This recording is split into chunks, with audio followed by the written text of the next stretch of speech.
ये वित्त मंत्रालय की सीधी तस्वीरें हम आपको दिखा रहे हैं। अब यहां से वो निकल सकती हैं कुछ ही देर में। निर्मला सीतारमण, प्रभु चावला जी, तस्वीरें हम दिखा रहे हैं वित्त मंत्रालय से, वो जाकर और वहां से अब निकल सकती हैं। बिफोर टाइम ही मुझे लगता है वो चल रही है वैसे, लेकिन ये निर्मला सीतारमण निकलती हुई वित्त मंत्री, चौथा बजट उनका, बड़ी सारी चुनौतियों के बीच कई सारे रिकॉर्ड बना चुकी हैं। 2 घंटे 40 मिनट का बजट भाषण 2020 में दिया, सबसे लंबा भाषण। लेकिन इसी के साथ बही खाता, वो लाल बही खाता जो उन्होंने ब्रीफकेस को बदल कर किया, लेकिन अंदर क्या होगा बही खाता में, इस पर नजर रहेगी। प्रभु जी, आपने सबसे लंबा भाषण दिया था 2 घंटा 40 मिनट का। हाँ। और इन टर्म्स ऑफ वर्ड्स देखें अगर आप, कितने वर्ड कितने बोले, उसमें रिकॉर्ड अरुण जेटली का है। हाँ। अभी कितने वर्ड ये आज बोलने वाली दूसरी बात है। अरुण जेटली जी जो बोला था, उनके वर्ड वो स्पीड ज्यादा बोलती थी, इस तरह से स्पीड कम से बोलती है। हाँ। इसलिए टाइम के मुकाबले में अरुण निर्मला जी का रिकॉर्ड ज्यादा है, परंतु शब्द कितने बोले उसके ऊपर अरुण जेटली जी का रिकॉर्ड अभी तक है।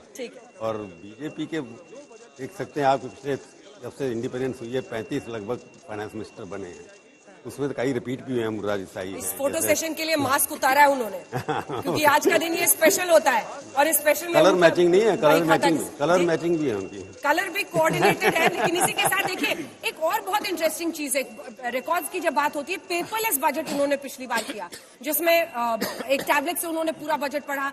स्मार्टफोन्स पर लोग यूनियन बजट ऐप को डाउनलोड करते, तो एक कोशिश है, डिजिटल पुश भी वो दे रहे हैं। आत्मनिर्भर बजट के तौर पर इसको सरकार प्रोजेक्ट करने की कोशिश रहेगी। वैक्सीन में जो इंडिया ने हासिल किया उसको करेंगे, लेकिन इसी के साथ हेल्थ पर आप कितना खर्च करते हैं ये भी आपसे पूछा जाएगा। क्या बेहतरी हुई है इतनी महामारी के बाद? दूसरी तरफ बेरोजगारी, महंगाई, बेरोजगारी, इलेक्शन भी टाइम है, तो वो भी बहुत सारी बिंदुओं पर ध्यान होगा। आपके इससे पहले कि मैं पॉलिटिकल मेहमानों पर जाऊं, 2 लाइन का और कमेंट आपसे। देखना यह है कि अब बजट के पीछे कई बार बजट होते हैं, पिछले 40 साल से मैं भी कई बजट करता आ रहा हूँ। बजट के अंदर एक कॉन्फिडेंस बनाना पड़ता है लोगों के अंदर। बजट के अंदर फिगर्स हैं, उसमें कोई इंटरेस्ट नहीं होता।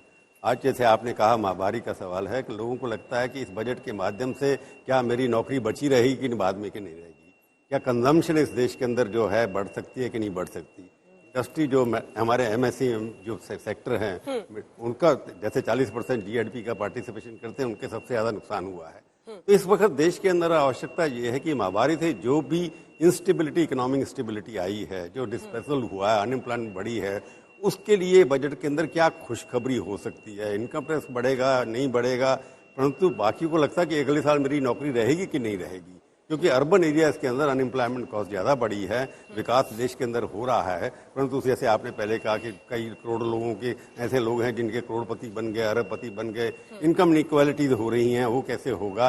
तो पेंडेमिक में एक बात हुआ है, ग्रोथ हुआ है। ग्रोथ उन लोगों का हुआ है क्योंकि 1% लोगों के पास लगभग 10%, 20% प्रॉपर्टी इनकम ज्यादा चली गई। तो इस पेंडेमिक के अंदर कई लोगों को, जैसे सोशल डिस्टेंसिंग बढ़ने से एजुकेशन सेक्टर के अंदर भी 2 किस्म के लोग बन गए हैं, कईयों को एजुकेशन मिली, कईयों को नहीं मिली। तो इस बजट के माध्यम से जो भी पेंडेमिक के दौरान इनइक्वालिटीज आई हैं, चाहे सोशल हैं चाहे इकोनॉमिक्स हैं, उसको कैसे दूर करेंगी वो देखने वाली। बिल्कुल, ये तस्वीरें फुल स्क्रीन दिखाई है हमारे दर्शकों को। ये निकल चुकी है, राष्ट्रपति से मुलाकात होगी कैबिनेट के पहले, और राष्ट्रपति भवन के लिए निकल चुकी हैं वित्त मंत्री निर्मला सीतारमण। इससे पहले वित्त मंत्रालय से बाहर निकलकर उन्होंने ये जो बही खाता के साथ औपचारिक फोटो सेशन हम हर वर्ष देखते हैं वो किया। राष्ट्रपति भवन अब वो पहुंच गई है, राष्ट्रपति से मुलाकात होती है बजट के पास, जिसके बाद कैबिनेट, और कैबिनेट के बाद फिर बजट पेश करने की प्रक्रिया 11 बजे शुरू होती है। हिमांशु मिश्रा हमारे सहयोगी बने हुए हैं हमारे साथ। बहुत सारी उम्मीदों के बीच ये बजट, लेकिन ऐसा दबाव वित्त मंत्री और वित्त मंत्रालय पर हर बार रहता है। लेकिन ये वो वक्त है जब अर्थव्यवस्था में थोड़ी जान आती हुई दिखाई दे रही है, लोग खर्च भी करते हुए दिखाई दे रहे हैं।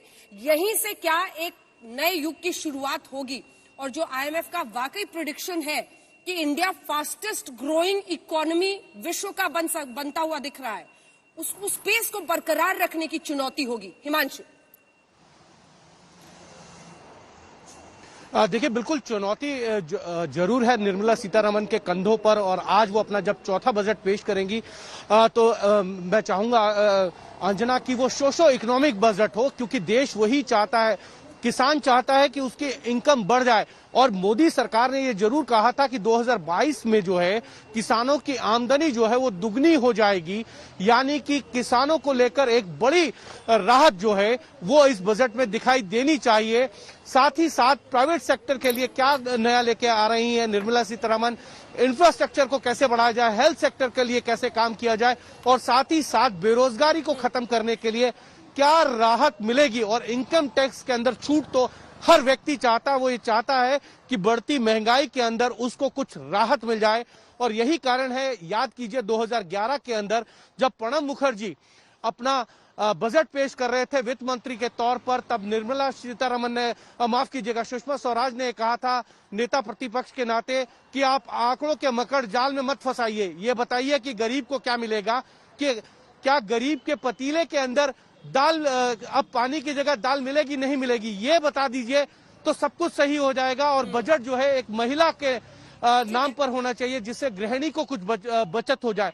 तो अब देखना यह है कि निर्मला सीतारमण आज महिलाओं को भी क्या देने वाली हैं। ठीक है।